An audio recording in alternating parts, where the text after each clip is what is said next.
South India shopping మాల్లో block buster ఆషాఢం #1 kilo sale.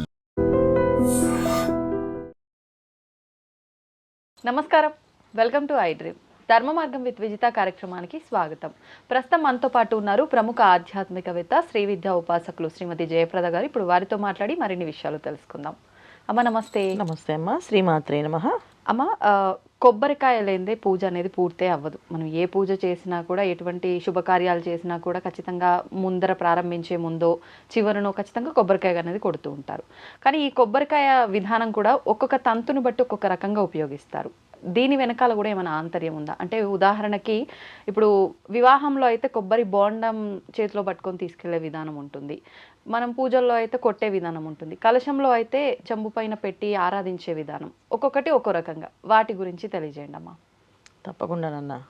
అంటే కొబ్బరికాయ ఎందుకు అలా పెడతారు దాని గురించి అర్థం మీరు అడుగుతున్నారు. సో కొబ్బరి బోండాన్ని వాడతానన్నా. కొబ్బరికాయ అనేది లేదు, పూర్ణ ఫలం అంటాం దాన్ని.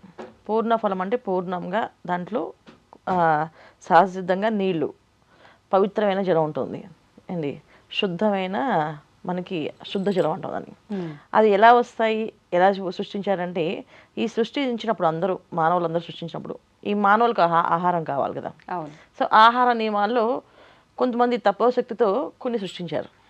ఆ సృష్టించడంలోనే వచ్చిన దాంట్లోనే వశిష్ఠ మహర్షి సృష్టించింది ఈ పూర్ణ ఫలాన్ని. మహాసాత్వికుడైన, ఎప్పుడు కూడా కోపం అనేది రాదు ఆయనకి. చాలా సహజ సిద్ధంగా ఆయన జపం అనుష్ఠానం చాలా బాగా చేస్తారని చెప్పి మన పురాణంలో చెప్పారు. సో ఆయన సృష్టించింది కనుక, ఆయన చేసిన ఏదైతే సృష్టించారో ఆ కొబ్బరి జలాన్ని మనం స్వీకరించినా, మనం తీసుకున్నా, మనలో కూడా ఆయన తత్వం వస్తుంది మనకి. అంటే మానవ జీవితం అనేది ఏంటి, మనకి కోరికల పుట్ట. అవును. సో కోరికలు అంటే కోరికలు, వాళ్ళకి ఇంక వేరే ఉద్దేశం ఉండదు. నాకు ఇది జరగాలి, ఇది కావాలి, ఇది కావాలని. మన ఎక్కువ ఈ కోరికల నుంచి కాస్తైనా దైవారాధన, దైవం మీద ధ్యాస, ఇవన్నీ రావాలి అంటే ఒక సాత్వికమైన ఆహారాన్ని తీసుకోవాలి. సో అందుకే సాత్విక ఆహారాన్ని సృష్టించే క్రమంలో వశిష్ఠ మహర్షి కొన్ని ఆహారాలు సృష్టించారు. అవి మనకు సాత్విక ఆహారాలు మొట్టమొదటిది కొబ్బరికాయ. అందుకని ఆ పూర్ణ ఫలాన్ని మనం ప్రథమంగా వాడతాం అన్ని చోట్ల.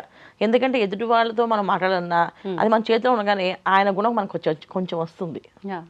ఖచ్చితంగా సాఫ్ట్గా మాట్లాడాలి, ఎదుటి వాళ్ళని నొప్పించకుండా మాట్లాడాలి, వాళ్ళని బాధ పెట్టకుండా మాట్లాడాలి. అందుకని ఆ కొబ్బరికాయని ఎక్కువగా తీసుకునేవాళ్ళం. సో భగవంతుడి దగ్గర కొట్టినప్పుడు కూడా ఏదేదో కోరికలతో ఆయన్ని కోరుతూ ఉంటాం. ఈ కొబ్బరికాయ చేతిలో రాగానే ఏది మనకు అవసరమో అది మాత్రమే వస్తుంది. ఇది ఎప్పుడైనా అబ్జర్వ్ చేస్తే మీకు అర్థమవుతుంది. చాలా మంది ఏదో కోరికలతో వెళ్ళి కొబ్బరికాయ కొడదాం అని అంటారు. కొబ్బరికాయ పట్టుకొని ఒక్కసారి నమస్కరిస్తే మన మనసులో ఉండే ఆంతరం ఏదైతే ఉందో అది కరెక్ట్గా రీచ్ అవుతుంది కొబ్బరికాయలో. అది దండం పెట్టుకొని స్వామివారి దగ్గర కొబ్బరికాయ కొడితే ఆ ఫలితం వస్తుంది ఖచ్చితంగా. ఎందుకంటే వశిష్ఠ మహర్షి సృష్టించిన ఈ కొబ్బరికాయని భగవంతుడు ఇస్తే, ఆయనకి సమర్పిస్తే మనకి ఖచ్చితంగా మనకి భగవంతుడు ఓకే ఇది సాత్వికమైన కోరిక ఖచ్చితంగా తీరుస్తాం అని చెప్పి అంటారు. సో పూర్ణ ఫలము, కలశారాధన, కలశంలో జలం పెట్టినప్పుడు కూడా ఈ పూర్ణ ఫలాన్ని పెడతాం.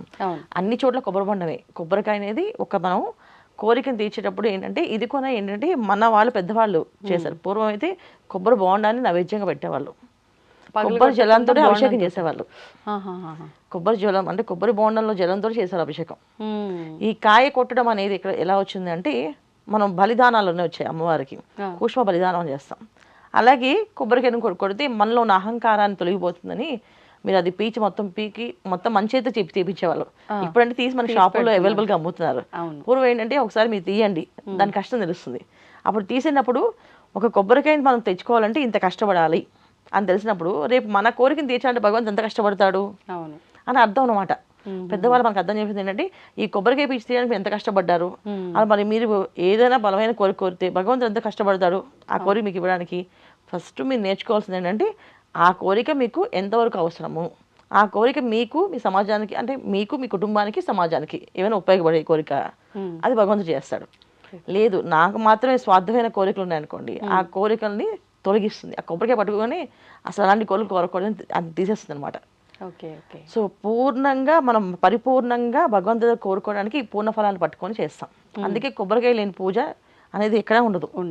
కంపల్సరీగా అన్ని నైవేద్యాలతో పాటు కొబ్బరికాయ ఉండాలంటారు. అవును. సో కొబ్బరికాయ లేకుండా ఏ పూజ చేసినా అది ఫలితం రాదు మనకి.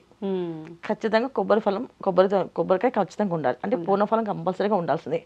పూర్ణఫలం లేని పూజ అనేది ఇంకా అది నిర్వీర్యం అనమాట. అంటే పూజ చేసంటే లెక్క కాదు, అది కొబ్బరికాయకు ఉండాలి. మరి ఇప్పుడు అంటే వివాహంలో అలా మనం తీసుకువెళ్ళటానికి కారణం ఏంటమ్మా?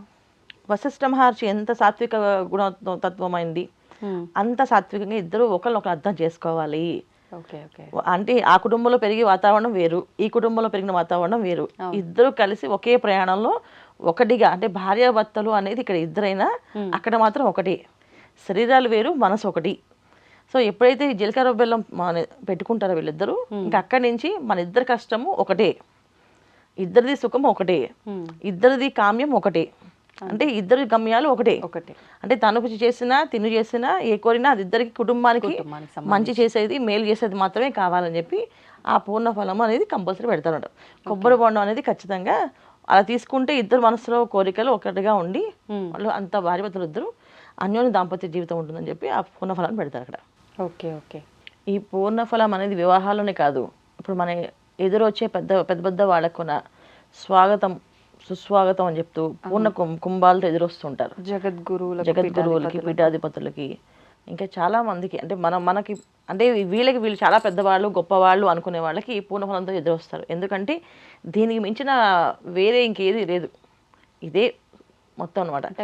పూర్ణఫలం కాదమ్మా, పూర్ణఫలంతో అంటే ఇంతకు మించిన శక్తి ఇంకోటి లేదు, ఇంతకు మించిన ఆహ్వానం ఇంకోటి ఉండదు. ఈ పూర్ణ కుంభంతో వెళ్ళి ఎదురు రావడం అనేది ఏంటంటే భగవంతుడికి ఎదురొచ్చి మన ఆహ్వానించినట్టే. అంటే వాళ్ళు వచ్చిన వాళ్ళు అతిథి దేవో భవ అంటాం కదా. సో అతిథిని దైవంగా భావించి మనం వాళ్ళని రమ్మని చెప్పి ఆహ్వానించడమే. సో అంటే మనకి ఏ స్వార్థం లేదు, నిస్వార్థంగా భగవంతుడి రూపంలో వాళ్ళలో భగవంతుడి రూపాన్ని చూస్తూ రమ్మని చెప్పడమే ఈ పూర్ణ కలశంతో మనం ఎదురు రావడం అనేది. సో అందుకని ఒక పూర్ణ ఫలాన్ని మనం దంపతులకి తాంబూలంగా ఇస్తే అంతకు మించిన ఫలం ఇంకోటి లేదు. చాలా మంది ఏ రకాల పళ్ళు ఇస్తే బాగుంటుంది అనుకుంటారు, కానీ అన్నిటికంటే మంచి ఫలమైనది ఏంటంటే ఇది మన కొబ్బరికాయ, అది పూర్ణ ఫలం. దంపతుల తాంబూలంగా అది ఇస్తూ ఉంటాం. అది ఇచ్చినప్పుడు ఏంటంటే దీనికి మించింది ఇంకోటి లేదు. సో ఇది ఇవ్వడం అంటే ఏంటంటే మనలో గర్వం నశిస్తుంది అని అర్థం, శాంత స్వరూపం పెరుగుతుంది అని అర్థం, ఆ ఇంట్లో ఐశ్వర్యం పెరుగుతుంది అని అర్థం, సాత్వికమైన గుణం ఏర్పడుతుంది అని అర్థం. అందుకని పూర్ణఫలాన్ని ఎప్పుడు కూడా దానంగా ఇస్తారు, పూర్ణఫలాన్ని తాంబూలంగా ఇస్తారు, పూర్ణఫలానికి భగవంతు ప్రసాదంగా నైవేద్యం చేస్తారు. ఏ సమయంలో అయినా ఎక్కడికైనా వెళితే పూర్ణఫలం తీసుకుని అది కొట్టుకుని ఆ కొబ్బరి ముక్కలు తింటే కనుక ఆకలి మనకి తగ్గిపోతుంది. ఎప్పుడైనా బాగా ఆకలి వేస్తే గుళ్ళో ఒక చెప్పక కొట్టుకుని ఆ కొబ్బరికాయ ముక్క తిన్నామంటే ఆకలి ఆగుతుంది. సో మన జీవంలో కూడా మన బాడీలో ఉన్న మన శరీరంలో ఉండే నాడులు కూడా ఆ వ్యవస్థ తొందరగా ముందుకు సాగడానికి కారణం కూడా ఈ కొబ్బరి. అందుకే ఎక్కువ చాలామంది కొబ్బరి నీళ్లు తాగడం, కొబ్బరికాయ తినడము, కొబ్బరి నూనెతో వాడకాలు. సో కొబ్బరి నూనె వాడితే ఎలా ఉంటారో మనం చాలామంది కేరళ వాళ్ళని చూస్తే అర్థమవుతుంది కదా. వాళ్ళ జుట్టులు కానీ వాళ్ళ మొహాలు కానీ ఎప్పుడు నిగనిగలాడుతూ ఉంటుంది. సో అలాంటి క్వాలిటీస్ అన్నీ కూడా ఈ కొబ్బరిలో ఉంటుంది. సో కొబ్బరి తినడం అనేది చాలా మంచి విశేషం. సో కొబ్బరి మన పెద్దవాళ్ళు ఏం చేస్తారంటే ఈ రోజు కొబ్బరికాయ దేవుడి దగ్గర కొట్టండి, ఆ కొబ్బరికాయ ఏదో చేసుకుని తినండి అని చెప్పేవాళ్ళు. ఎందుకంటే ఆరోగ్యము ఐశ్వర్యము. ఇంట్లో కొబ్బరికాయ కొట్టామనుకోండి ప్రతిరోజు లక్ష్మీ స్థిర నివాసం అయి ఉంటుందంట. కానీ శుక్రవారం పూట చాలా మంది చూడండి ఇంట్లో కొబ్బరికాయ కొడతారు ఖచ్చితంగా. ఖచ్చితంగా శుక్రవారం కొడతారు, మిగతా రోజు కొట్టకపోయినా శుక్రవారం కొడతారు, మళ్ళీ పండగ వస్తే కొడుతుంటారు. ఎందుకంటే మన పెద్దవాళ్ళు ఏం చెప్పారు ప్రతిరోజు కొట్టమని చెప్పి. కానీ మనం ఏం చేస్తామంటే మనకి కంఫర్టబుల్గా ఉండే ప్లేస్లు చూసుకొని అలా మారిపోయినట్టుగా ఇలా పూజల విషయంలో కూడా శుక్రవారాలు ఏదైనా విశేషమైన పండగల రోజుల్లో అలాంటప్పుడు కొడుతున్నాం. సో ప్రతిరోజు కొట్టడంలో అర్థం ఏంటంటే మన ఆరోగ్య వ్యవస్థ కూడా బాగుంటుందని అర్థం. సో మూలాధారం అనేది మనిషికి చాలా అవసరం. 7 చక్రాల్లో మూలాధారం చాలా ప్రధానమైనది అనమాట. ఈ మూలాధారానికి ఆధారం ఏది కొబ్బరికాయ. ఎక్కువ కొబ్బరి తినడం వల్ల మూలాధారం చాలా స్ట్రాంగ్గా ఉంటుంది. ఆ విషయం మనకు తెలియదు జనరల్గా. తెలియక కొబ్బరికాయ ఏదో తింటాం చేద్దామని చెప్పి కొంతమంది తినడం మానేస్తారు, కొంతమంది అవాయిడ్ చేస్తుంటారు. ఇది కొబ్బరి వాడుక అంత మంచిదని చెప్పి మనకి ఎప్పుడో పురుగులు చెప్పారు. సో అందుకని ఈ పూర్ణ ఫలాలు అనేది అలవాటు అయితే ఖచ్చితంగా ఇవన్నీ వాడతారని చెప్పి వాళ్ళు అలా చెప్పడం జరిగింది. కాకపోతే దాన్ని మనం మార్చేసుకున్నాం అంతే. అంటే పరిస్థితులకు తగ్గట్టుగా మనం ఎలా అవసరం ఉందో దాన్ని అలా ఇప్పుడు నేను కూడా మీకు మార్చేయచ్చు చెప్పేదా. పూర్ణఫలం అర్థం సంస్కృతంలో చాలా అర్థాలు ఉంటాయి, మీకు లౌకికంగా అన్ని చెప్పాను.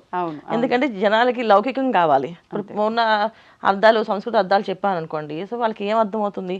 ఇవాళ ఇప్పుడు కొబ్బరికాయ ఇలా తింటే మంచిది అని చెప్పేసి తెలిస్తే ఇంట్లో వాళ్ళు కొబ్బరి కొట్టడమో ప్రతిరోజు తినడమో లేకపోతే అలవాటు చేసుకోవడమో చేస్తుంటారు. అందుకని లౌకికంగా చెప్తున్నాం కదా, ఇప్పుడు మనం మార్చాం. అలా ప్రతిదీ మార్చుకుంటూ వెళ్ళిపోతూ ఉన్నది జరుగుతుంది. ఇది కలియుగ ధర్మం.